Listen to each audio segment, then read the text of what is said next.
Hello and welcome to the People's Politics first interview leading up to the election this May. We are joined here by Cambridge MP, Lib Dem, Dr. Julian Huppert. Welcome, Julian. Hi Sam, how are you? Okay, I'm good, thank you. Right, we had the statistic from Oxfam about inequality earlier this year, so I want to know what is your view on the current gap between the richest and poorest in modern Britain? It's far too large. There's no doubt about that whatsoever. It is far too large. And depending how you look at it, the gap has been closing, if you look at some measures, increasing if you look at others. What is a great shame, and one of the frustrations I had with the Labour Party actually, is from 1997 to 2010, the gap got much bigger. Yeah, I've got here the Gini coefficient says inequality has risen 43% since 1977. So but it was a huge increase under Labour. They actually made this country less equal and increased unemployment, which clearly is a bit of a failure.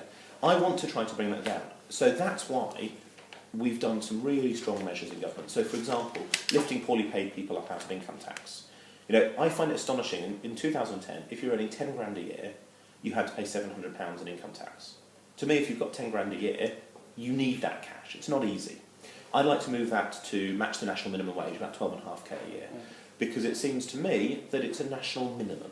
The idea that says we give you a minimum and then we'd like to grab some of it back again seems wrong.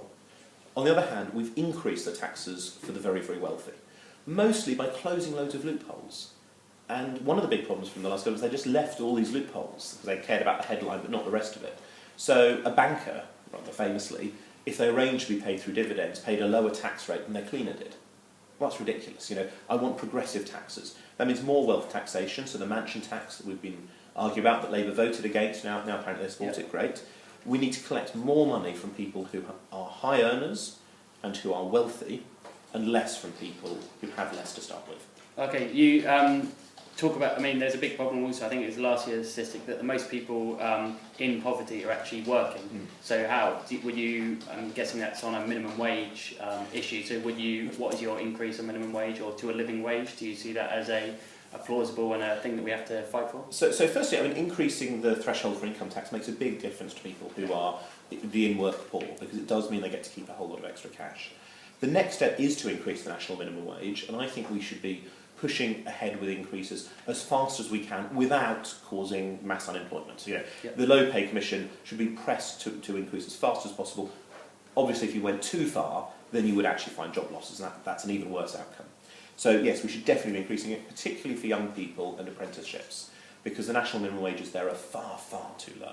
So that would be a big focus for me. I'm also a huge champion of the living wage. I pay it to all of my staff. When we ran Cambridge City Council, we arranged for the council to pay all of its staff the living wage.